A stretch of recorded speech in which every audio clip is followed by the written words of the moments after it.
Hi guys, Namaste. I thought I would get on here really quick again. Sorry to give you too many videos today, but I was feeling pretty good. I went outside, got some fresh air. It was so nice to be outside for a little while and live my life. I've posted some videos about meditation. I want to continue in that vein with recovery. And as usual, I'm gonna take this video to just give you put a few things out there. It's a beautiful day here in downtown Albany. Hope you're well as we continue along with Lent, and I want to share my process with you with moving forward after traumatic events. It's very difficult. It's a lot of processing. Certainly it's integration, and I'll go through some of these things that I wrote down, but I want to continue the journal series. Today is, I started this new journal, just an inexpensive one you could get. I've always, just so I don't have to take it, to mess it up and do drawings and different things. I wanted something that I don't have to worry about. So I always found having an inexpensive journal worked for me. You might have something else that you like, more of a fancy journal.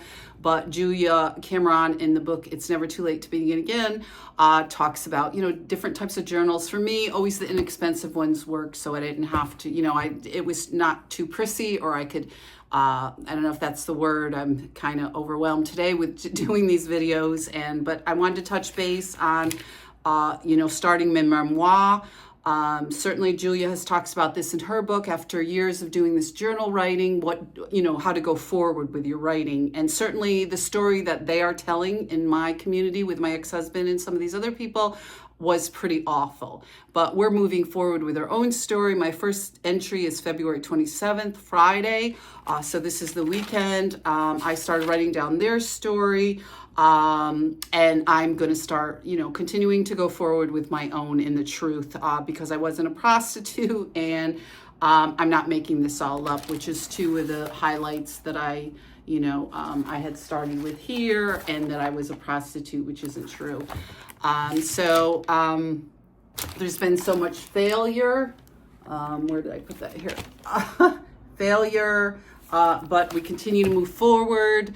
I was out, they have these free little libraries around the community. So thank you to the person. I love this book. This is an older version, Gift from the Sea.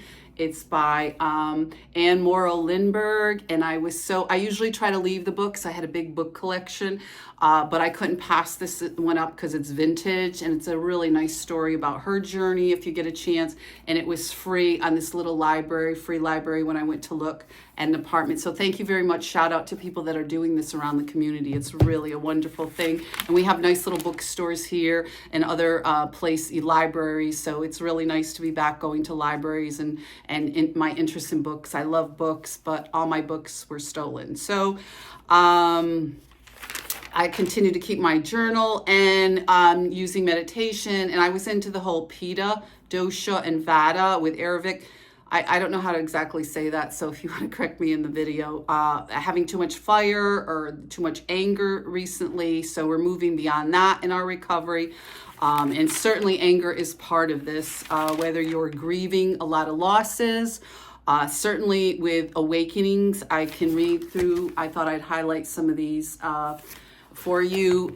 With the beginning, you awaken to whatever it is there's a problem. We move through the energy that dealing with some of this stuff, whether it's a loss, whether it's a new job, whether it's we need to go in a different directions. We have certain pivotal points with our human development, or certainly with me with menopause or an end of a marriage. I was talking with this woman about gray divorce, if you're going through that. Cleansing and releasing. So a lot of things have to be, shifted around. We have to, do things apply to our life now. New things, old things is the shifting and redoing. And I was in shock for a number of years. So it prevented me from doing a lot of this, which kind of is like a buffer till you can incorporate, which is our number 4, is understanding and balancing. That's the integration stage, which I'm, trying to play catch up now, as far as, kind of being behind, because I had, not that there's a contest, but certainly, it's been 5 years now and I should be able to move on with my life. Then there's clarity, living your truth, and oneness and deep connection. So once we grieve our losses and we start, sifting and cleaning, I feel this need now to go through, my clothes or my environment or my housing or, just, sifting through things.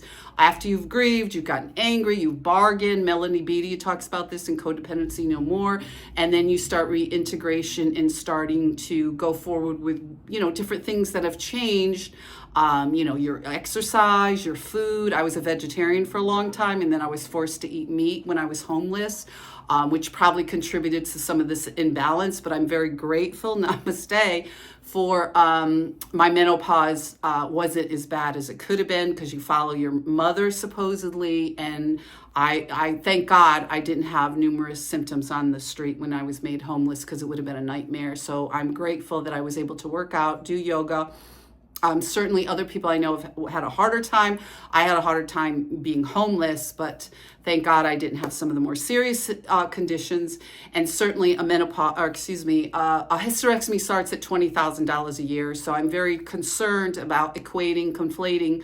I went to Planned Parenthood when I was in college, and it was some basic health care. And now, this idea of women of modest means not having the basics is very difficult, because certainly they never mentioned the A word the entire time I went there. So that's a topic for another video. Again, I just want to check in and do a more positive video and tell you there is a way through all the loss and the trauma and rebuilding your life, which is what I'm continuing to do with my page and moving forward in spite of the, the awfulness. And we need to stand with survivors, and God bless as we go through Lent. And I wish you all well. And I hope, things are going well for you. And again, speaking on housing issues, certainly after you've been through a great divorce and some of the other things that intersect with that awful time. Certainly with me, it was coincided with menopause, which my ex-husband planned, and I don't want to keep talking about them. I want to, put that behind us and move forward. So hope you have a great day, and be well and safe as we continue through Lent. God bless. Take care.